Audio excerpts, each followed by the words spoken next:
जय श्री राधे। राम राम सभी भक्त जनों को मेरा राम राम, बार बार नमस्कार। जय श्री राम, जय श्री राम।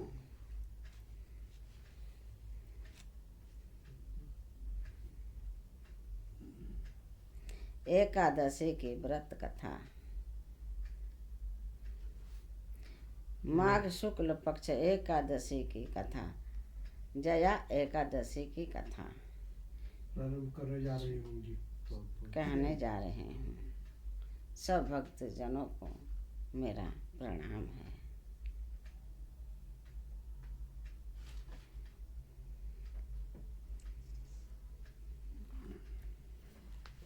जय श्री कृष्ण भगवान की जय। धर्मराज युधिष्ठिर बोले, हे भगवान, आपने माघ के कृष्ण पक्ष की षष्ठिला एकादशी का अत्यंत सुंदर वर्णन किया। आप स्वेदस, अंडस, उद्भिज और जरायुज चारों प्रकार के जीवों के उत्पन्न, पालन तथा नाश करने वाले हैं। अब आप कृपा करके माघ शुक्ल एकादशी का वर्णन कीजिए। इसका क्या नाम है, इसके व्रत की क्या विधि है और इसमें कौन से देवता का पूजन किया जाता है। श्री कृष्ण कहने लगे, हे राजन, इस एकादशी का नाम जया एकादशी है। इसका व्रत करने से मनुष्य ब्रह्म हत्यादि पापों से छूटकर मोक्ष को प्राप्त होता है तथा इसके प्रभाव से भूत पिशाच आदि योनियों से मुक्त हो जाता है। इस व्रत को विधि पूर्वक करना चाहिए। अब मैं तुमसे पद्म पुराण में वर्णित इसकी महिमा की एक कथा कहता हूँ। देवराज इंद्र स्वर्ग में राज करते थे और अन्य सब देवगण सुखपूर्वक स्वर्ग में रहते थे। एक समय इंद्र अपनी इच्छा अनुसार नंदन वन में अप्सराओं के साथ विहार कर रहे थे और गंधर्व गान कर रहे थे। उन गंधर्वों में प्रसिद्ध पुष्पदंत तथा उसकी कन्या पुष्पवती और चित्रसेन तथा उसकी स्त्री मालिनी भी थे। मालिनी का पुत्र पुष्पवान और उसका पुत्र माल्यवान भी उपस्थित थे। पुष्पवती गंधर्व कन्या माल्यवान को देखकर उस पर मोहित हो गई और माल्यवान पर काम बाण चलाने लगी।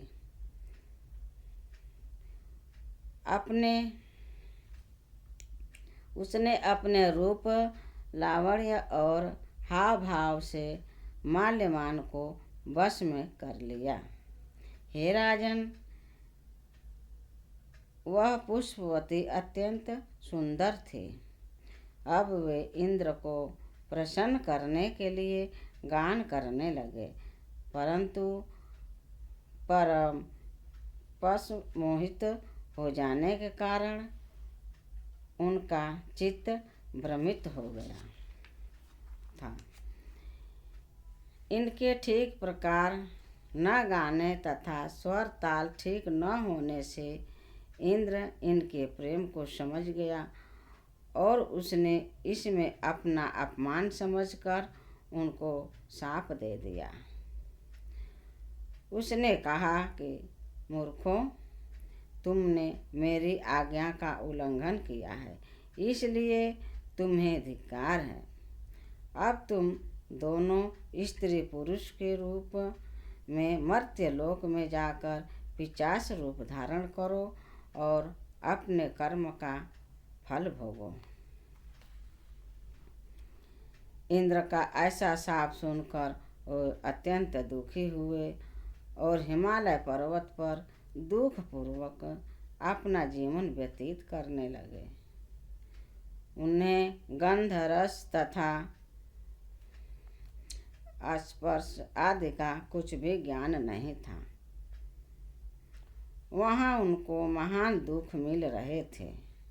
उन्हें एक क्षण के लिए भी निद्रा नहीं आती थी। उस जगह अत्यंत शीत था, इससे उनके रोमांच खड़े रहते और दांत मारे शीत के बजते रहते। एक दिन पिशाच ने अपनी स्त्री से कहा कि पिछले जन्म में हमने ऐसे कौन से पाप किए थे जिससे हमको यह दुखदायी पिशाच योनि प्राप्त हुई। इस पिशाच योनि से तो नरक के दुख सहना ही उत्तम है। अतः हमें अब किसी प्रकार का पाप नहीं करना चाहिए। इस प्रकार विचार करते हुए वे अपने दिन व्यतीत कर रहे थे। दय योग से तभी माघ के शुक्ल पक्ष की जया नामक एकादशी आई। उस दिन उन्होंने कुछ भी भोजन नहीं किया और न कोई पाप कर्म किया, केवल फल फूल खाकर ही दिन व्यतीत किया और शाम समय महान दुख से पीपल के वृक्ष के नीचे बैठ गए। उस समय सूर्य भगवान अस्त हो रहे थे। उस रात को अत्यंत ठंड थी, इस कारण वे दोनों शीत के मारे अति दुखी होकर मृतक समान आपस में चिपटे हुए पड़े रहे। उस रात्रि उनको निद्रा भी नहीं आई। हे राजन, जया एकादशी को उपवास और रात्रि के जागरण से दूसरे दिन प्रभात होते ही उनकी पिशाच योनि छूट गई। अत्यंत सुंदर गंधर्व और अप्सरा के देह धारण कर सुंदर वस्त्राभूषणों से अलंकृत होकर उन्होंने स्वर्गलोक को प्रस्थान किया।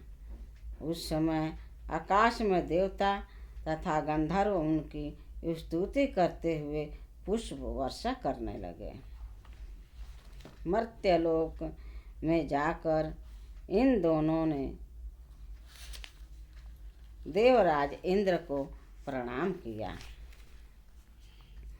इंद्र इनको पहले रूप में देखकर अत्यंत आश्चर्यचकित हुआ और पूछने लगा कि तुमने अपनी पिशाच योनि से किस प्रकार छुटकारा पाया, सो सब बताओ।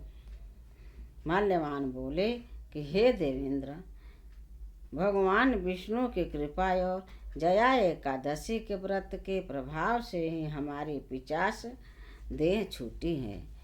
तब इंद्र बोले कि हे माल्यवान, भगवान की कृपा और एकादशी के व्रत करने से न केवल तुम्हारी पिशाच योनि छूट गई, वरन हम लोगों के भी बंदनीय हो गए, क्योंकि विष्णु और शिव के भक्त हम लोगों के वंदनीय हैं। अतः आप धन्य हैं। अब आप पुष्पवती के साथ जाकर विहार करो। श्री कृष्ण कहने लगे, हे राजा युधिष्ठिर, इस जया एकादशी के व्रत से बुरी योनि छूट जाती है। जिस मनुष्य ने इस एकादशी का व्रत किया है, उसने मानो सब यज्ञ जप दान आदि कर लिया। जो मनुष्य जया एकादशी का व्रत करते हैं, वे अवश्य ही 1000 वर्ष तक स्वर्ग में वास करते हैं। अब एकादशी की कथा संपूर्ण हुआ। जय श्री राधे। प्रिय भक्तजनों, हमारा कथा आपको अच्छा लगे तो हमारे चैनल को सब्सक्राइब और लाइक